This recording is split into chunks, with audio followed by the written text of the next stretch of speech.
ವೈಮನಸ್ಸು ಮರೆತು ಒಂದಾದ್ರ ಬಿಜೆಪಿ ನಾಯಕರು ಕಾರ್ಯಕಾರಿಣಿ ಸಭೆಗೆ ಗೈರು ರಾತ್ರಿ ಹೋಟೆಲ್ನಲ್ಲಿ ಪ್ರತ್ಯಕ್ಷವಾಗಿದ್ದಾರೆ.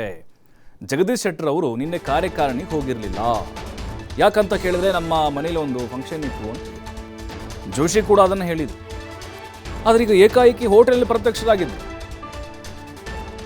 ವೈಮನಸ್ಸನ್ನ ಮರೆತು ಬಿಟ್ಟು ಒಂದಾಗ್ಬಿಟ್ರ ಇಬ್ಬರು ನಾಯಕರು. ತಡರಾತ್ರಿ ಜೋಶಿ ಅಂಡ್ ಶೆಟ್ಟರ್ ಟೀಮ್ ಒಗ್ಗಟ್ಟು ಪ್ರದರ್ಶನವನ್ನು ಮಾಡಿದೆ. ನಿನ್ನೆ ಕಾರ್ಯಕಾರಿಣಿಗೆ ಗೈರಾಗಿದ್ರು ಶೆಟ್ಟರ್.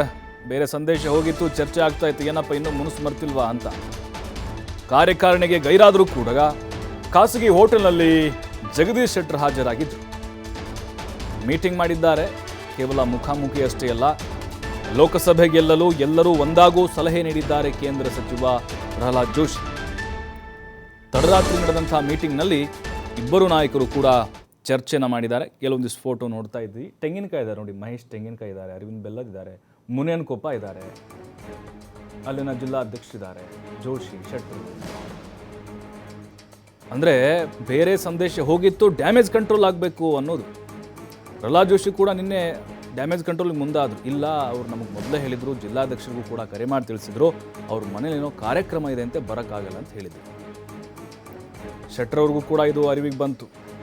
ಗರ್ವಾಪ್ಸಿ ಆದಮೇಲೆ ಮೊದಲ ಸಭೆ ನಡೀತಾ ಇದೆ. ಕಾರ್ಯಕಾರಿಣಿಯಲ್ಲಿ ಹೋಗದೇ ಇದ್ದರೆ, ನಾನು ಮುಖ ತೋರಿಸದೇ ಇದ್ದರೆ ಇದು ಮತ್ತೆ ವೈಮನಸ್ಸು ಇದೆ ಅನ್ನೋದು ಪ್ರೂವ್ ಆಗಿಬಿಡುತ್ತೆ ಅನ್ನೋದನ್ನು ಅರಿತು ಅವರೇ ಬಂದಿತ್ತು.